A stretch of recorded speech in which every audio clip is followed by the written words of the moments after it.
My mother and I lived in the same house, yet we spoke like strangers. Every morning, she made tea in the small kitchen while I rushed past her, checking my phone, pretending I was late.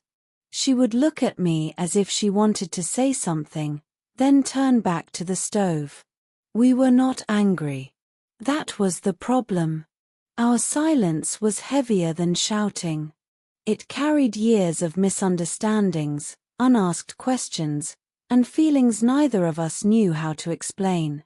Sometimes, I caught her watching me from the doorway, her lips slightly open, then closing again.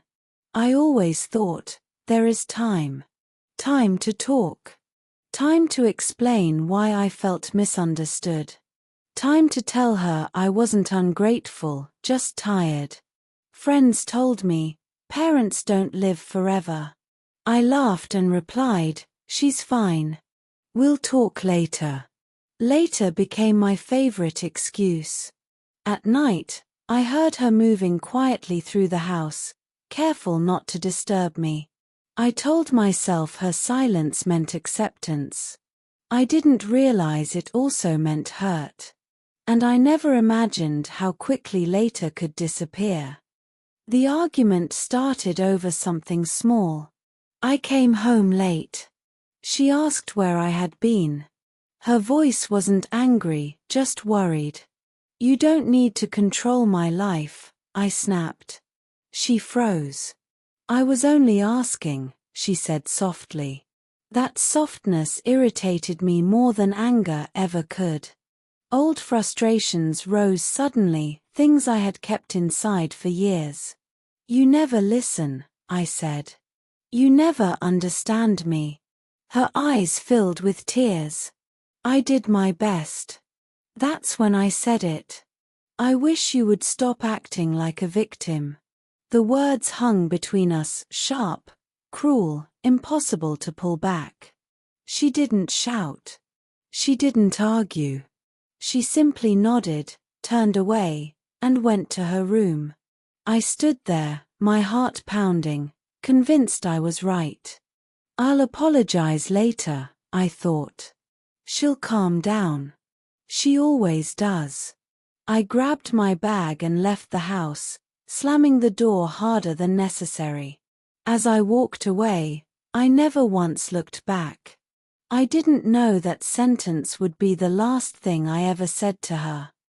I stayed away for days. At first, it felt like relief. No quiet footsteps in the hallway. No careful questions. No heavy looks filled with things I didn't want to face. I told myself she needed time, and so did I. Days passed. Then a week. She didn't call. That surprised me. My mother always called, even after our worst disagreements. I checked my phone often, pretending I wasn't waiting. One evening, Mrs. Rahman, our neighbor, stopped me outside the building. I haven't seen your mother lately, she said gently. Is she feeling well? Yes, I replied too quickly. She's just resting. Mrs. Rahman hesitated. She didn't open the door yesterday. That's not like her. That night, unease settled in my chest like a slow ache. I sent a short message. Are you okay? No reply. I told myself not to panic. She was probably teaching me a lesson. Silence for silence. But as another night passed, the house felt louder in my memory, the kettle boiling, the soft radio, her quiet presence. For the first time, a thought frightened me.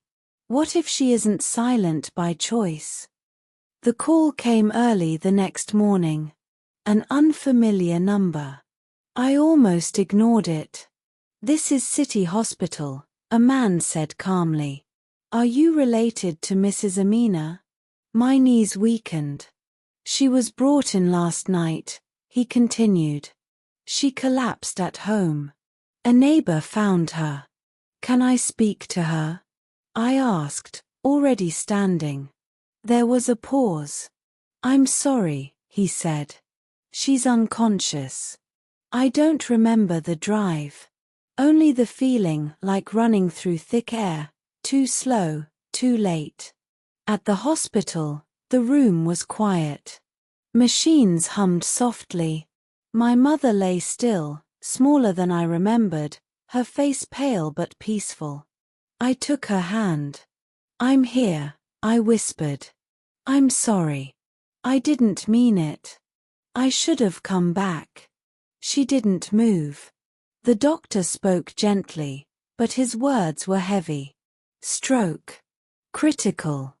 No guarantees." I leaned close to her ear, my voice breaking. "Please wake up," I begged. "I forgive you for everything. Just forgive me too." But forgiveness needs two voices. And only one of us was speaking. I stayed beside her bed all night. The room smelled of medicine and clean sheets. Machines marked time in soft, mechanical sounds, steady, uncaring. I spoke to her as if she could hear me, because I didn't know what else to do. "I was angry," I whispered. "But I never stopped loving you." My fingers tightened around her hand.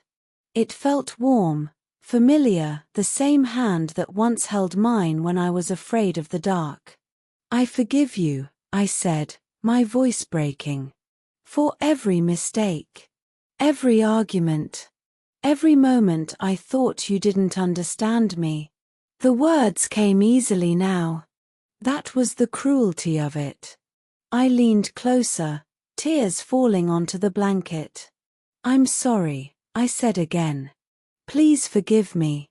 Just squeeze my hand. Just once." She didn't move. The nurse entered quietly and adjusted a machine. Her eyes told me what her mouth didn't say. Some apologies arrive too late, not because they are untrue, but because the moment that needed them has already passed. I had waited for the perfect time to forgive. And now, time had closed the door. She never woke up. The days after blurred together, paperwork, condolences, quiet rooms filled with voices that didn't reach me. People told me to be strong. They said she knew I loved her. But love unspoken is a heavy thing to carry. I returned to the house we once shared. Her cup still sat beside the sink. Her scarf hung behind the door. Everything remained except her. I replayed that last argument endlessly. The sentence I could have swallowed. The silence I chose instead of humility. Pride had felt powerful then. Now, it felt useless. I understood something too late. Forgiveness is not only for others. It frees us from the weight of what we didn't say. I began calling people sooner. Listening longer. Ending conversations gently even when I felt right. Because regret doesn't shout. It waits. And when it speaks, it never asks permission. We believe there will always be another chance. Another conversation. Another apology. Another tomorrow. But time is not patient with pride. Some forgiveness must be given while the other person is still here to receive it. Otherwise, it becomes a conversation held alone, spoken into silence. I forgave my mother too late. And I learned that love should never be delayed by ego, fear, or the belief that later is guaranteed. Say the words now. End the argument gently. Forgive while it can still be heard. Because once silence answers back, no apology is ever enough.